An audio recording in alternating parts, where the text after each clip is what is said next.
70% of the population thinks that Netanyahu should resign either right now during the conflict or at the immediate conclusion of the Israel-Hamas war, whatever that looks like.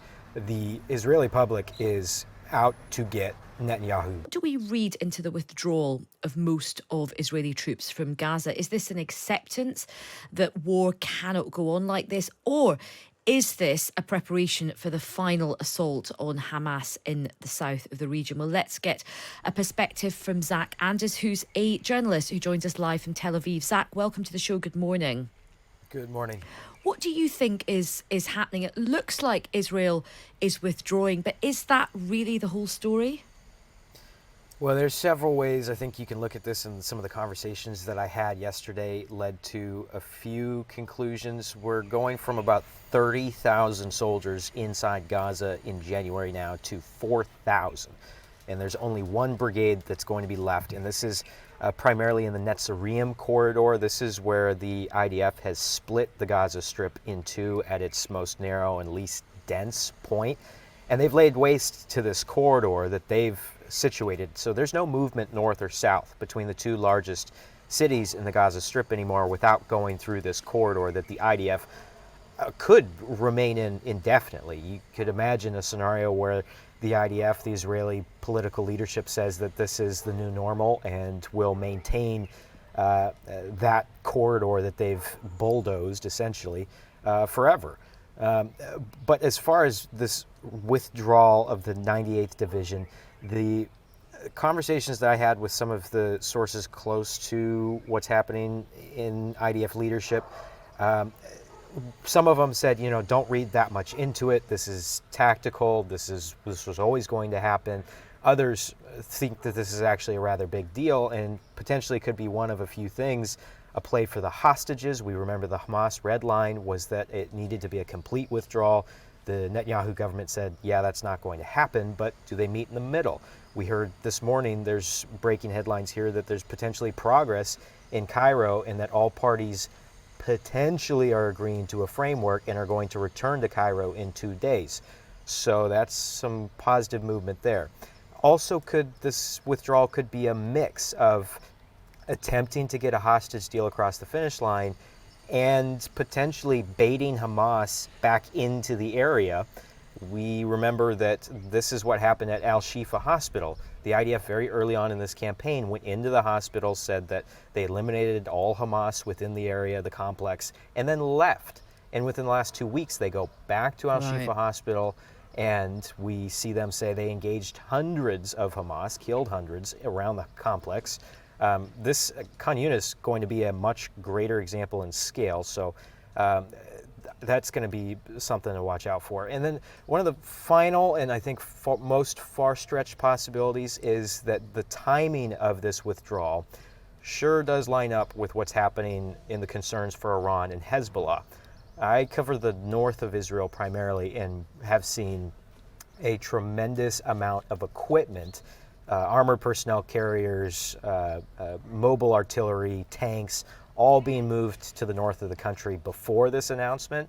Haven't seen as much of a swell of troops up there, but something to watch out for, and certainly something that the commentators here in Israel say that this withdrawal, and the concern of an Iran retaliation, especially with their proxy Hezbollah on the border with Lebanon, something to consider.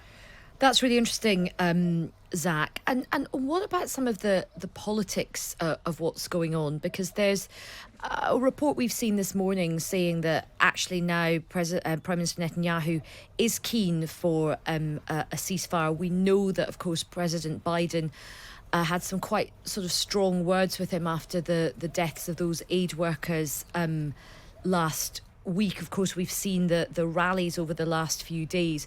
What do you think is the sort of political temperature around a ceasefire at the moment, certainly from Netanyahu? I think the temperature for Netanyahu is red hot. It's his attempt. Every decision that has been made in the last few weeks and likely going forward is him attempting political survival. This is coming at him from all ends. Last night, the public broadcaster Khan released polling data that roughly 70% of the population thinks that Netanyahu should resign either right now during the conflict or at the immediate conclusion of the Israel-Hamas war, whatever that looks like. The Israeli public is out to get Netanyahu by and large. The protests, the everyday comments that you hear on the street, he has turned into this reviled figure. And for one particular reason that I don't think we talk about very often, which is this is now 6 months of this conflict. We have members of the IDF who have stepped in front and said, we accept responsibility and blame for what happened on October 7th. And Netanyahu himself has not accepted responsibility, has not stated that, this was happened on my watch, it's a failure. Instead, he has continued to kick the can down the road and say, we are going to have an investigation when the war concludes. No one knows when that's going to happen, and the public continues to want to know how the failures of October 7th even took place in the first place. One of the headlines that came across yesterday that got buried because of all the chaos that's been happening is that there were tunnels that the IDF revealed going inside Israeli territory, outside the area of Khan Yunis, and that they stretched inside Israeli territory by about 500 meters. The Israelis in 2021 completed an underground barrier that would block any tunnels being built inside Israeli territory. So all the domestic political defense correspondents for all the Israeli media outlets were livid because they had been repeating that statement as fact Right. for years, that there were no tunnels inside Israel. And then the IDF reveals and the Netanyahu government reveals that, nope, in fact, there were tunnels going inside Israel. Really, really interesting stuff there. So, in your mind's eye, then, even though the rest of the country might be very keen for a ceasefire, is your thinking that Netanyahu will not want to do that because as long as this kind of conflict's going on, he's, I suppose, got some kind of safety? There's a couple of ways to look at that because either way, we could see, you remember the last hostage deal, we only saw a handful of those released, and they were primarily women and children.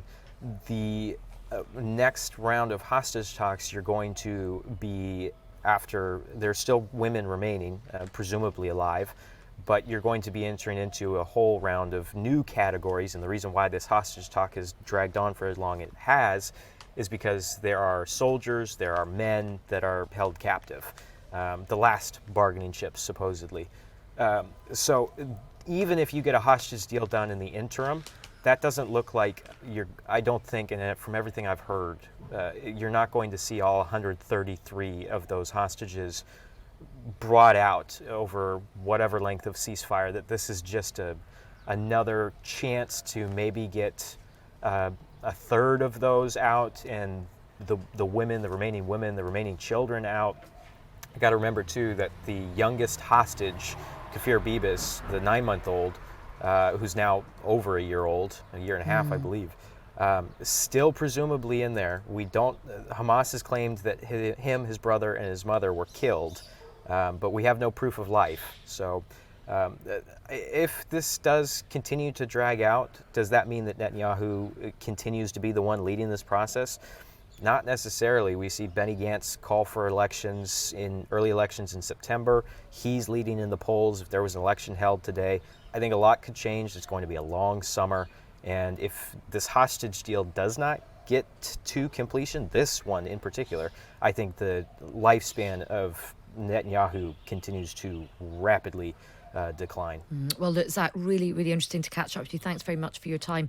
That's Zach Anders, a journalist joining us live from Tel Aviv.